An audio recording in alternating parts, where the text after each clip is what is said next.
As Janet said, Doreen would be very honored that everyone showed here today for her. It didn't take much to make her happy. Just having her family present made her happy.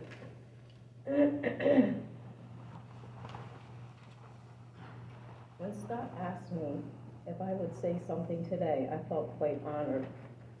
At that time, a couple of things passed immediately through me, and I felt that I would like to, that I would like to share at this time. But before I, Janet. But before I start, I have a question for each of you, which is in part from Doreen. Is seeing believing, or is believing seeing? I'll say that again. Is seeing believing, or is believing seeing? I'll leave you to ponder that question and revisit that again in a minute. All of you that are here today know how lucky and blessed we all are to have known Doreen and been a part of her life. She had so many lessons to bestow on us all by being the sweet, kind, thoughtful, caring, and compassionate person that she was without even trying. Those traits just came to her naturally. Doreen had a way of touching us all and everyone she met. We all know that Doreen's last few months here on Earth were by far the most difficult, shocking, scary, Yes. and unfortunately quite painful times of her life. Even though this rocky path that she was led down started with thoughts of a rather routine procedure, she ended up on a ventilator in the ICU, moved to critical care units, endured multiple tests, procedures, surgeries, had tubes and mini drains surgically implanted. All the while, Doreen kept saying, "I am not strong. I cannot handle pain well."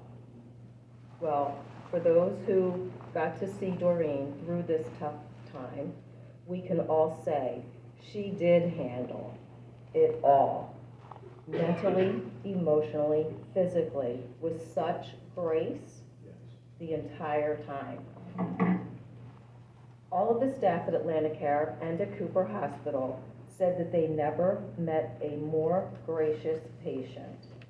Doreen remained true to her spirit. With her courteous, kind, and pleasant self in every situation that she encountered. She knew every staff member by name and took a genuine interest in getting to know each and every nurse, tech, doctor, even the transporters, taking her for yet another procedure. The healthcare workers were always amazed that she remained so pleasant in her situation and pain. During my last visit with Doreen at Cooper Hospital, the day before she passed, it was obvious that she had very little time left on this earth. And she had, as you can imagine, at this time, the reality was kicking in.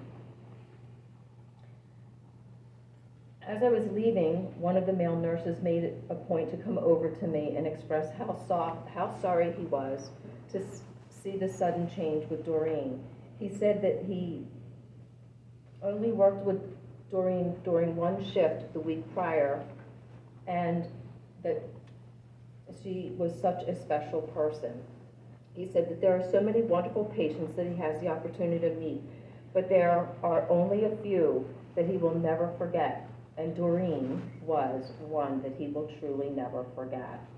She was a very special person, and she obviously touched him. It is amazing that she was able to continue to have that effect on people and touch them even until the end. In addition to being one of the most gracious people with the ability to touch people, she also held on to her strong sense of faith. Yes. Doreen was scheduled for a surgical procedure just after receiving the diagnosis of LMS. And she was feeling uneasy pre-surgery, as we all would during this time. The day after the surgery, Doreen explained to me that before the surgery, a female pastor from the hospital visited her in her room. Doreen said that this pastor and her had a lovely conversation, and that she prayed the most beautiful prayers and left Doreen at ease, comforting her and made Doreen know that everything was going to be okay. Doreen said no prayers have ever touched her or had an impact on her like that. Doreen asked if I could find that pastor and let her know how grateful she was for giving Doreen such a sense of peace. Doreen gave me an in-depth description of this African-American female pastor with the most magnificent and colorful big headdress. When I left Doreen's room, I saw one of the other hospital pastors in the hallway. I explained the story and asked how I could find this pastor to deliver the message and request her to visit Doreen again. The pastor looked at me like a deer in the headlights and conveyed, "We do not have, nor have we ever had, a pastor with that description here before." She held out her arm, as I am right now, and she showed me that she was getting goosebumps. We just kind of looked at each other for a few minutes and got composed, and I said, "Are you saying that Doreen had some sort of divine intervention? Was she visited by an angel?" She just looked at me and said, that would possibly be the best description of it."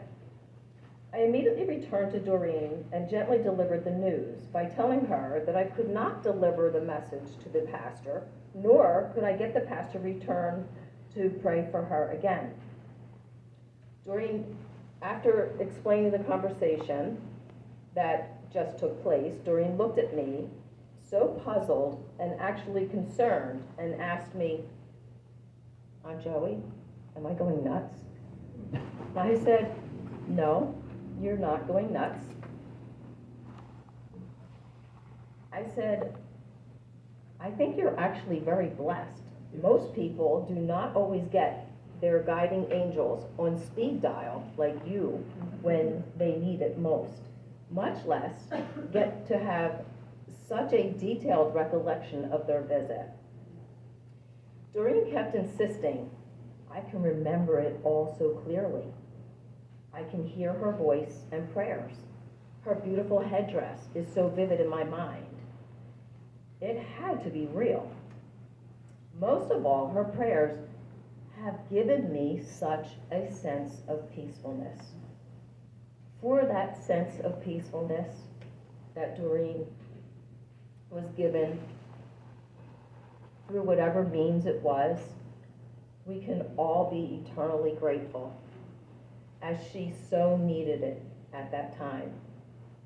So I ask again, from Doreen, is seeing believing, or is believing seeing?